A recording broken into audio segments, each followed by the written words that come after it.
Spurgeon here with RevZilla TV to talk to you about the Giant Loop Ochoco Tailpack available at RevZilla.com. So the Ochoco Tailpack is for you dirt bike riders out there that want to permanently mount a small storage space on the back of your fender. It's going to be 3.5 liters of storage, and it's going to be perfect for putting goggles, gloves, small hand tools, maybe a wallet, your keys, for when you're out in the trail and you don't want something mounted up top. You just want a little bit of storage.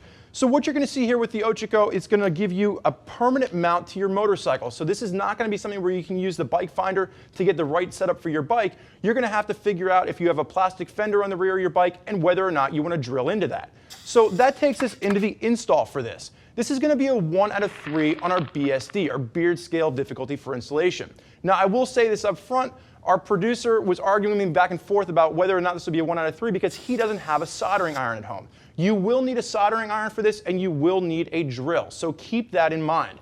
We'll talk more about install at the end, but right now let's jump in and talk about what sets the Ochoco Tailpack apart from some of the other tailpacks out there on the market. So Giant Loop has been manufacturing luggage for the dirt and adventure world since 2008. They really put a prime focus on giving you a product that's going to hold up to the rigors of the off-road rider. What you're going to see with the Ochoco Tailpack is you're going to see that same high level of construction both inside and out. So for a lot of the Giant Loop products, they have their bombshell technology, and what that is, it's a vinyl coated polyester, and it's going to be 18 ounces thick, and that's really going to hold up to the rigors of the road from the outside. The other thing that's going to set this bag apart, and you've got these two clasps up top, they pop right open, and then once those are locked down, you've got a YKK zipper, and that's going to open up to the interior of the bag.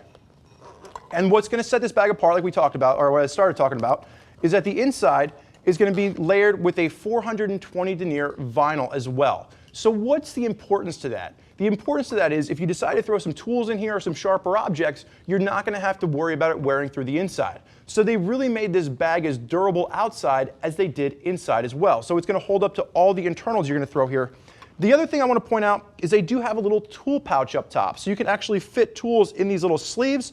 And then there's also going to be a pocket that closes with Velcro that's going to work great for, again, any kind of small tools or maybe a tire plug kit, anything like that that you want to carry with you, and you just need a small place to mount that.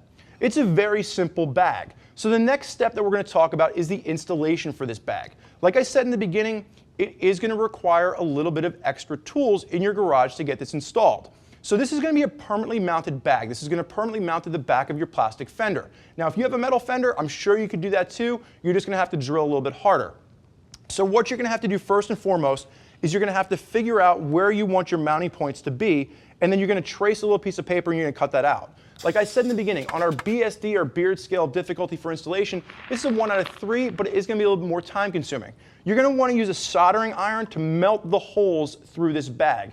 The reason you don't want to use a drill is the ends will fray and it'll eventually wear out, whereas if you use a soldering iron, it'll melt the vinyl and seal the ends. From there, all you have to do is drill through your fender, and then Giant Loop actually gives you all the hardware you need in the form of washers, bolts, and locking nuts. So it's really going to take you, as long as you have those tools in your garage, maybe half an hour to 45 minutes to get this installed in the back of your bike.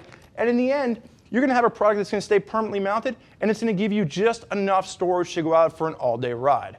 I think Giant Loop did a really nice job giving you an alternative to the regular tailpack. There's a lot of folks out there using the Giant Loop products. If you want to hear more about what they have to say, do me a favor, click below. Read other riders' opinions about the Giant Loop Ochoco they have on their bikes. If you have more questions for us, never hesitate. Get us on the phone, 877-792-9455, or simply type us out an email, cs@revzilla.com. Thank you for joining us for this look at the Ochoco Tailpack. Oops, I'm Spurge. Enjoy the ride.